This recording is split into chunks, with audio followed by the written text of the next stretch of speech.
అందరికీ నమస్కారం.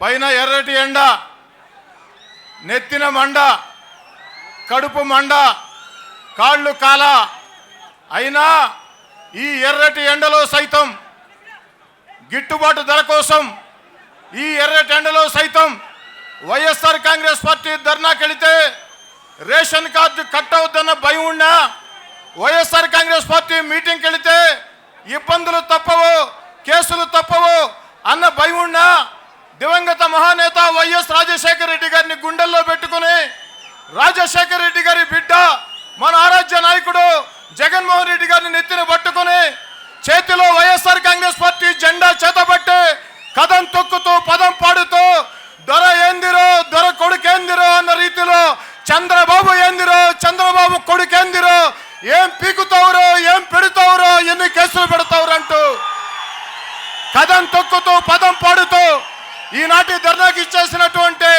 రైతు సోదరులందరి పాదాలకే శిరస్సు వంచి సవినయంగా నమస్కరిస్తా ఉన్నాం. సోదరులారా, మీ అందరి దయతో ఈ రాష్ట్రంలో ఉండే కోట్లాది ప్రజల ఆశీస్సులతో ఆ దేవుడి దయతో రేపటి రోజు సూర్యుడు తూర్పున ఉదయించడం ఎంత ఖాయమో 2019 కాదు, 18 కాదు, 17 కాదు, ఎప్పుడు ఎన్నికలు జరిగినా ఈ రాష్ట్రంలో ఉండే కోట్లాది ప్రజల ఆశీస్సులతో ముఖ్యమంత్రి పీఠం మీద అధికారికంగా కూర్చోబోతున్న నేటి ప్రజా ముఖ్యమంత్రి జగన్మోహన్ రెడ్డి గారికి నమస్కరిస్తూ,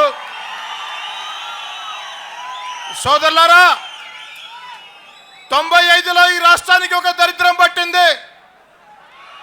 దివంగత మహానేత ఎన్టీ రామారావు గారిని వెన్నుపోటు పొడిచి ఈ రాష్ట్ర ముఖ్యమంత్రి పీఠం మీద ఒక వెన్నుపోటుదారుడు, ఒక నయ వంచకుడు, ఈ ప్రపంచంలోనే అబద్ధాలు చెప్పే దాంట్లో ఎలాంటి పోటీ లేకుండా నెంబర్ 1 సర్టిఫికేట్ వచ్చే చంద్రబాబు నాయుడు ముఖ్యమంత్రి పీఠం మీద కూర్చున్నాడు. మీడియాను అడ్డం పెట్టుకుని, అబద్ధాలను అడ్డం పెట్టుకుని శాశ్వతంగా ఈ రాష్ట్రంలో అధికారం నాదే అని కలలుగనే రోజుల్లో భారతమాత ముద్దు బిడ్డ, తెలుగు తేజం, ఒక మేరు నగధీరుడు ప్రజా ప్రస్థానం పాదయాత్రతో ఆంధ్రుల గుండెల్లో పోరాట జ్వాలలు రగిలించే ఎవరు సాధ్యం కాదనుకున్న చంద్రబాబు నాయుడిని గద్దె దించి ఈ రాష్ట్రంలో 2004లో ఒక రైతు సంక్షేమ ప్రభుత్వం, ఒక పేదవాడి ప్రభుత్వం, ఒక ప్రజా ప్రభుత్వం ఏర్పడింది. మీ అందరి దయతో అధికారంలోకి వచ్చిన రాజశేఖర రెడ్డి గారు రైతు రాజ్యం అంటూ కలవరించి పలవరించి రైతు కళ్ళల్లో వెలుగుల కోసం తన జీవితకాలం పనిచేసి ఒక విద్యార్థుల ఫీజు మాఫీ పథకాన్ని, ఒక పెన్షన్ పథకాన్ని, ఒక ఉచిత కరెంటు పథకాన్ని, ఒక ఆరోగ్యశ్రీ పథకాన్ని, ఒక పేదవాడికి పక్కా ఇళ్ళు పథకాన్ని భారతదేశ చరిత్రలో ఒక ముఖ్యమంత్రి చేయాలనుకుంటే ఈ విధంగా చేయొచ్చు అని భారతదేశానికి చాటి ఒక ప్రజా సంక్షేమ ప్రభుత్వాన్ని ఏర్పాటు చేశాడు. మళ్ళీ 5 ఏళ్ళు ఈ రాష్ట్రంలో రాజశేఖర రెడ్డి గారే ముఖ్యమంత్రి ఉండాలని మనం కోరుకున్నాం. ఈ రాష్ట్రంలో తొలి సంతకం అన్న మాటకి విలువ తెచ్చింది దివంగత మహానేత డాక్టర్ రాజశేఖర రెడ్డి గారు. ఈ రాష్ట్రానికి రాజశేఖర రెడ్డి గారు రెండోసారి ముఖ్యమంత్రి అయితే కుట్రలతో కుతంత్రాలతో ఈ రోజు కూడా రాజశేఖర రెడ్డి గారు మరణించారా, చంపబడ్డాడా అంటే సమాధానం లేని ప్రశ్నలు. రాజశేఖర రెడ్డి గారు మరణించిన తర్వాత తెలుగుదేశం కాంగ్రెస్ రెండూ కలిసి ఈ రాష్ట్రంలో వైఎస్ఆర్ కాంగ్రెస్ పార్టీ, వైఎస్ఆర్ కుటుంబాన్ని ప్రజలకు దూరం చేయాలని కుట్రలు చేసి కుతంత్రాలు చేసి జగన్మోహన్ రెడ్డి గారి మీద కేసులు బనాయించి కుట్రలకు ముందుకు సాగే సోదరులారా. అయితే ఈరోజు రాష్ట్రంలో 2014 ఎన్నికల్లో ఏదైతే చంద్రబాబు నాయుడు గారు మాయ మాటలు చెప్పి ఆ పక్క ఒకరిని ఈ పక్క ఒకరిని పెట్టుకొని అధికారంలోకి వచ్చారు. అధికారంలోకి వచ్చిన తర్వాత చంద్రబాబు గారు చెప్పే మాట ఏమిటంటే నేను అన్నీ చేశానని చెప్పని. జగన్మోహన్ రెడ్డి గారి రైతు దీక్షా శిబిరం నుంచి దివంగత మహానేత రాజశేఖర రెడ్డి గారి పాదాల చెంత నుంచి నన్ను కన్న తల్లి నా అమ్మ తోడు చంద్రబాబు నాయుడు గారు మీకు సవాల్ కాదు విజ్ఞాపన. ఈ రాష్ట్రంలో మీరు ఓట్ల కోసం వచ్చినప్పుడు 1100 హామీలు ఇచ్చారు.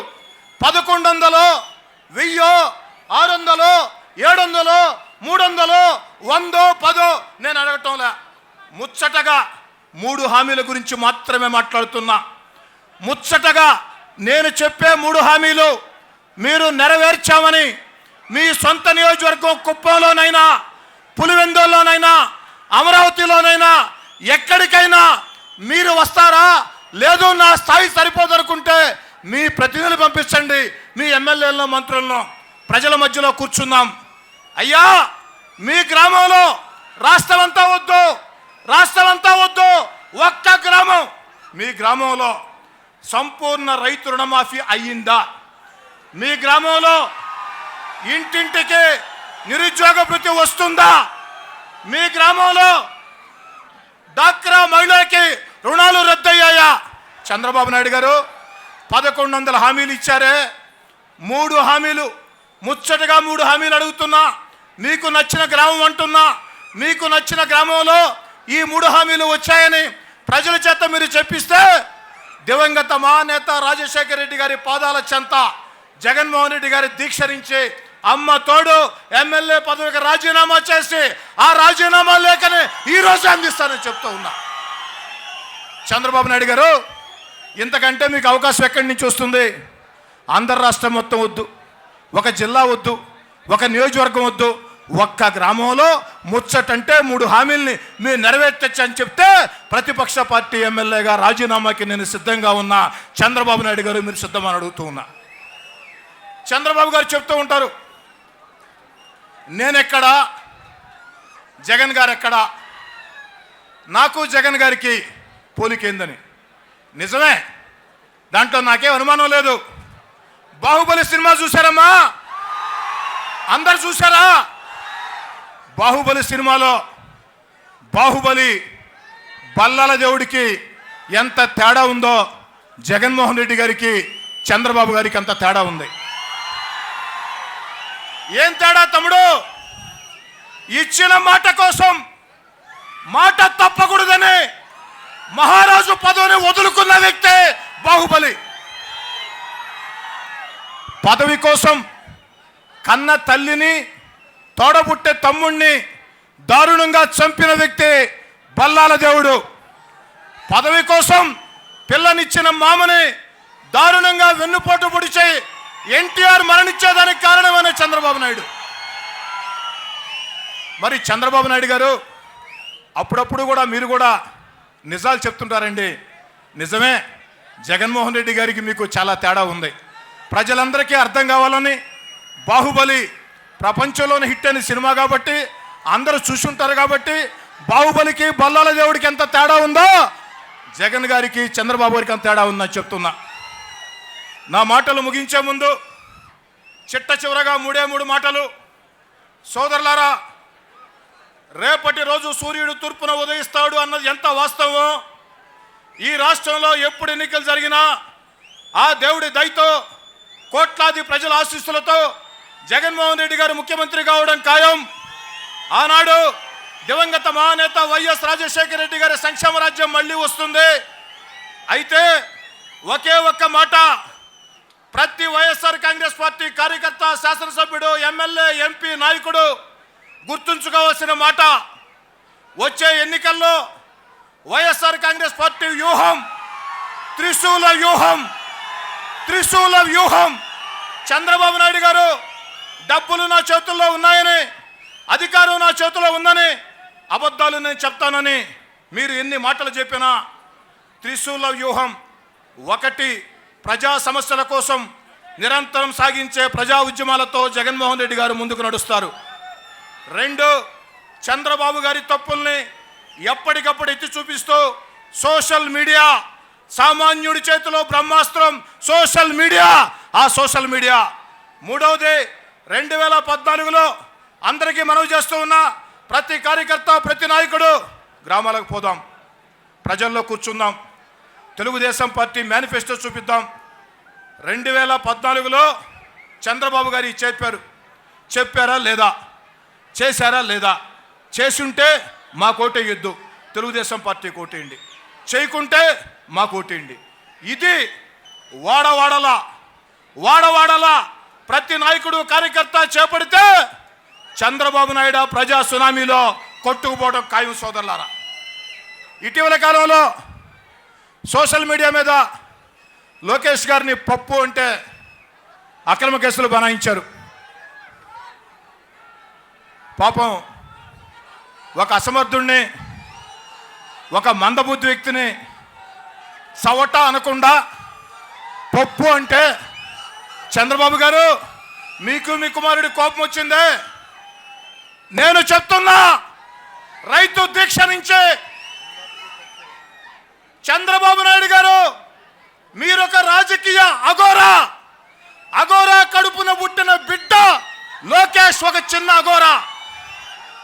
అఘోరాలు తెలుసు కదమ్మా. అఘోరాలు అంటే కాశీకి పోతాం పుణ్యం కోసం.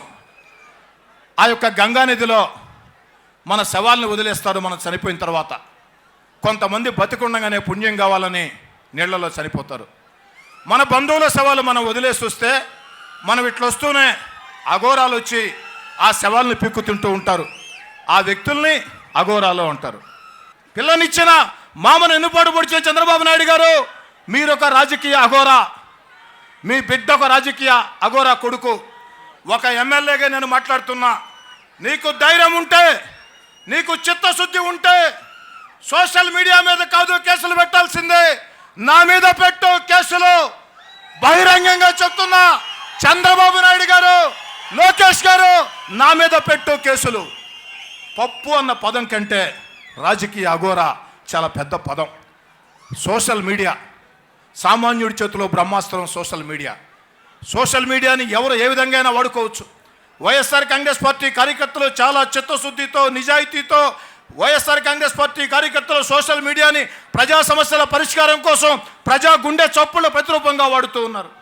మరి భయభ్రాంతులు చేయాలని చంద్రబాబు నాయుడు గారు, ఆయన కుమారుడు అక్రమ కేసులు బనాయిస్తే, చంద్రబాబు నాయుడు గారు, లోకేష్ బాబు గారు, మీకు అధికారం ఉంది, మీకు చేతనైతే, మీకు చేవ ఉంటే కేసులు పెట్టాల్సిందే. సోషల్ మీడియా వాళ్ళ మీద కాదు, ఎమ్మెల్యేలుగా మా మీద పెట్టండి. చంద్రబాబు నాయుడు ఒక రాజకీయ అఘోరా అని ప్రకటిస్తూ ఉన్నా. ఆలోచన సాగించాలని ఈ ఎర్రటి ఎండలో సైతం జగన్మోహన్ రెడ్డి గారి మద్దతుగా దీక్షకు విచ్చేసి గిట్టుబాటు ధర సాధన కోసం పోరాట పందాలో ముందుకు సాగుతున్న రైతు సోదరులకి, యువమిత్రులకి మరోసారి ధన్యవాదాలు తెలియజేస్తూ, 2 రోజుల పాటు దీక్షని విజయవంతం చేసిన గుంటూరు జిల్లా వైఎస్ఆర్ కాంగ్రెస్ పార్టీ నాయకులకి, ఎమ్మెల్యేలకి అందరికి కూడా పేరు పేరున ధన్యవాదాలు తెలియజేసుకుంటూ మీ అందరి వద్ద సాదరంగా సవినయంగా సెలవు తీసుకుంటున్నా. జోహార్ డాక్టర్ రాజశేఖర్ రెడ్డి. జై జగనన్న, జై జగనన్న.